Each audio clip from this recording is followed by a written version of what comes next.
estamos falando... Deixa eu tomar um gole d'água. Falei pra cacete. Já que nós estamos falando de Supremo Tribunal Federal, de pseudo-juiz, né, de pseudo-juízes, vamos trazer uma notícia que envolve o pseudo-juiz. Vejam essa matéria, que é da Folha de São Paulo, disponível no site do Paulo Figueiredo Show também. Disputa bilionária, não é só o Lula que mete a mão em bilhão, não. Disputa bilionária mobiliza parentes de ministros do Supremo Tribunal Federal. E essa reportagem é sobre uma briga de cachorro grande. De um lado está o Walter Faria, que é o dono do grupo Petrópolis, dono das cervejas Itaipava e Petra. Do outro está o Renato Mazzucchelli e Rui Delgaizo, que brigam desde 2019 pelo controle da Incopa, uma empresa paranaense de produção de derivados de soja que está em recuperação judicial desde 2013 e cujos créditos de recuperação foram estimados em mais de 3,3 bilhões de reais. Atualmente, a Incopa é administrada pelo Grupo Petrópolis, que já obteve algumas decisões favoráveis tanto em Brasília quanto no Paraná. E é aqui que a coisa começa a ficar boa. A família do ministro Gilmar Mendes tem representantes dos dois lados da briga. Em setembro do ano passado, a Laura Schertel Ferreira Mendes, filha do Gilmarzão, foi incluída como uma das advogadas do Grupo Petrópolis no processo que tramita no STJ. Curiosamente, um mês depois, ela deixa o caso e em seu lugar entram Maria da Conceição Sabo Mendes e Pedro Anísio Sabo Mendes, filhos do juiz federal Ítalo Mendes, que já foi presidente do Tribunal Regional Federal da Primeira Região e é nada mais, nada menos do que primo do Gilmar Mendes. Só que aqui já temos 3 famílias, só aqui nós já temos 3 familiares do Gilmar Mendes envolvidos, mas não acabou, não. A Maria Carolina Feitosa Tarelho, enteada do Gilmar, e a Guiomar Mendes, esposa, também fizeram parte da equipe de advogados do Grupo Petrópolis. Pô, mas essa família deve ser pica dos tribunais. Uma coisa impressionante. Mas calma, que eu não quero ser injusto com o Gilmar. Não vou parar na família dele. Porque, além disso, o Grupo Petrópolis tem como advogados no processo a Karine Nunes Marques, irmã do Cássio Nunes Marques. E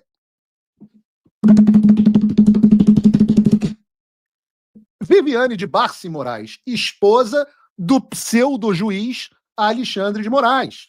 Além de Luiz Felipe Salomão Filho de, porra, se vocês errarem essa, filho do Luiz Felipe Salomão, ministro do STJ. Esse é o time do Grupo Petrópolis. Mas, representando no corner azul, do outro lado, tem também o Grupo Crown.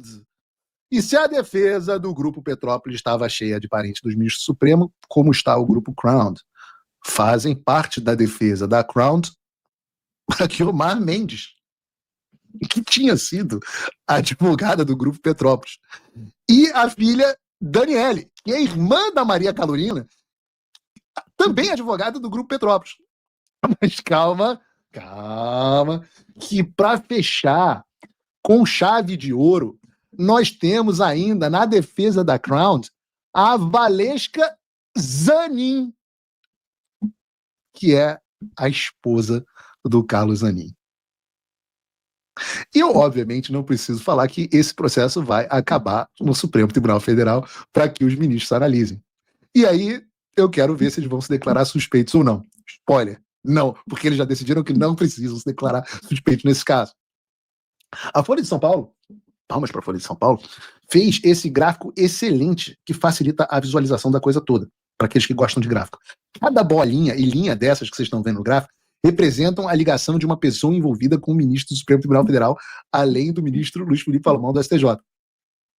E, em um Brasil de pseudo-juízes, é isso aí que vira o Poder Judiciário. Um balcão de negócio, onde quem tem dinheiro contrata os parentes dos juízes que vão julgar. E, muitas vezes, são extorquidos por esses escritórios. Eu conheço empresários que não querem se identificar, que dizem o seguinte: cara, eu tive uma ação que podia parar no STF, eu recebi uma ligação de uma advogada parente de um ministro, não vou expor aqui quem é ainda, e imediatamente dizendo, olha, é importante que esse caso aí, poxa, você analise bem, porque pode parar no Supremo Tribunal Federal. Mas eu posso fazer aqui um parecer. Sabe quanto cobrou a moça, a grande, a brilhante, a Ronaldinha do direito? 1 milhão por um parecer. Por um parecer. Eu não vou dizer nem quem é, mas é uma pessoa conhecida pela sua arrogância, por mandar praticamente jagunço em cima dela, das pessoas que forem. Absolutamente incrível. Agora, é isso que explica um pseudo-juiz que ganha mais ou menos $5 mil por mês, tá usando um relógio Patek Philippe de $500 mil. É isso que explica. E entendam, nos próximos dias, o que é muito provável, segundo o Marco Rubio, é que o Alexandre de Moraes seja sancionado através da Lei Magnitsky. Mas não pensem que esta reportagem, várias outras e uma investigação própria, não tenham levantado de onde vem o dinheiro dos ministros. Todos eles. Não todos. Justiça seja feita. Tem que tirar aqui. Justiça seja feita. O André Mendonça não faz esse tipo de coisa. Acho que a Carmen Lúcia também não. O Fachin, o Dino, eu não sei. Eu confesso que eu não vi. Mas esses todos aí, e mais, estão todos sendo mapeados. E aí, é isso que eu estou dizendo. Se a gente tiver que queimar a floresta inteira para pegar o vilão, o pseudo-juiz, a gente vai pegar. A gente vai queimar. Pode ter certeza. E aí eu não sei se o Brasil vai entrar num processo de acomodação ou se a gente vai queimar a floresta inteira. Mas isso aí vocês vão ouvir mais vindo aqui dos Estados Unidos num futuro breve. Eu quero entrar numa pauta ontem, que é a do... Vocês acham que eu vou fazer igual como é o nome daquele cara da televisão? Como é aquele apresentador? Queima ou não queima? Vocês acham que é para queimar a floresta inteira ou pega só o Alexandre e se livra do Alexandre e recompõe o país? Queima tudo? Queima ou não queima? Respondam aí no chat o que vocês acham que deve acontecer. Eu vou falar sobre o caso do Fábio Weingarten aqui. Foi um caso que também rendeu muita treta nas redes sociais. Mas antes eu vou falar com vocês sobre a Imigrex. Eu falei rapidamente sobre isso. E o que é a Imigrex? A Imigrex é a empresa de imigração que eu abri com a Ludmila Lins Grilo. Por quê? Porque o mercado de imigração nos Estados Unidos, as pessoas querem se mudar para os Estados Unidos, não sabem que visto querem. Muita gente acha que não dá para se mudar para os Estados Unidos, que o Trump não gosta de imigrantes, etc, etc. Pelo contrário, os serviços de imigração estão se tornando mais eficientes aqui nos Estados Unidos. Então, existe visto para todo mundo. Existe visto para programador, existe visto para profissional, empresário, dentista, médico, fisioterapeuta, atleta, tem visto para todo mundo aqui. É só que você tem que navegar isso de forma correta. Só que tinha um monte de picareta no mercado, o nego cobra uma fortuna, cobra $30 mil para fazer um processo, e a gente resolveu cobrar preços justos e parcelar. Temos 1h16 de programa. Mas eu não queria deixar de falar de um assunto relacionado ao Brasil. E o assunto foi a demissão do Fábio Weingarten, que tocava a comunicação do presidente Bolsonaro, que ontem foi defenestrado do PL, depois que vazaram mensagens entre o Mauro Cid e ele, onde ele teria feito críticas principalmente a Michele Bolsonaro, dizendo, e aí obviamente é uma brincadeira, o Cid diz, né, poxa, se a Michele for a candidata eu prefiro o Lula, e o Weingarten concorda, e obviamente isso é uma brincadeira, obviamente isso é uma hipérbole, são dois amigos brincando entre si, que tem críticas a Michele. Eu já vi muita gente reclamar da Michele, justiça seja feita, muita gente me associa ao Eduardo, então tenho que fazer aqui esse disclaimer, que eu nunca vi o Eduardo falar uma vírgula da Michele, me parece, inclusive, quando eu vi os dois juntos, que se dão muito bem, mas eu já vi muita gente fazendo crítica, e eu entendo isso, porque a mulher do presidente tem uma postura que muitas vezes é antipática. O próprio Mauro Cid, a quantidade de gente que reclamava do Mauro Cid, e eu também entendia, porque o ajudante de ordem é um cara que tá ali no entorno e acaba vetando as pessoas no entorno e tudo mais. Então, essas críticas acontecem, os desgastes acontecem. Né? Eu estava ali, e eu conheço o Fábio Weingarten, e ele tem vários defeitos, como aliás todos nós temos. Eu já vi várias reclamações de pisadas de bola que ele cometeu, mas tem um porém. Primeiro de tudo é que eu tenho que dizer para vocês, num deserto intelectual que é o bolsonarismo, o Fábio Weingarten tem um nível muito acima da média do entorno do presidente Bolsonaro, intelectualmente indiscutível. E segundo, ele tem uma capacidade que é uma capacidade inexistente no entorno do presidente, que é a capacidade de comunicação com a imprensa tradicional. Ele é um cara que entende como é que se manda notícia, como que se publica, para quem, qual é a narrativa correta, quais são os melhores colunistas, tem uma relação boa com vários veículos, várias pessoas na imprensa. Tudo isso é necessário para a gente. Vocês veem que eu tenho boa relação com vários jornalistas, e vários outros eu trato como os vermes que são, né? Mas os que são de esquerda mais honestos, a gente tem que ter uma boa relação. E a verdade é que não tem mais absolutamente ninguém com essas características no entorno do Bolsonaro. E aí, beleza, demitiu o cara, né? Mas por que demitiu? E eu fui apurar e vi que foi uma decisão da Michelle, que falou com o Valdemar, e o Valdemar que tomou a demissão. Michelle, até fica à vontade, volto a dizer, gosto muito de você, se quiser contradizer aqui o que as minhas fontes me falaram, mas foi isso que eu vi, que foi uma decisão da Michelle, falou com o Valdemar, e o Valdemar demitiu. E que o presidente Bolsonaro não tinha essa vontade, propôs até uma medida alternativa, etc., redução de salário, alguma coisa do tipo, mas o Valdemar tomou a decisão a pedido da Michelle. Agora, de novo, com todo o carinho possível, volto a dizer, Michelle é um dos grandes ativos políticos que o bolsonarismo tem e terá uma função cada vez mais importante. Mas a comunicação não é a praia dela.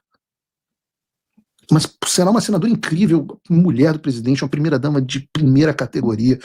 Rasga elogios porque ela realmente merece, mas o presidente precisa de alguém que faça a comunicação. E por que o presidente não tem gente no entorno dele que entenda de comunicação? Vejam, no momento, a defesa do presidente Bolsonaro é tecnicamente muito boa, mas a comunicação a respeito da defesa é um desastre. Vejam o show que o Cristiano Zanin deu nas últimas, quando era o Lula.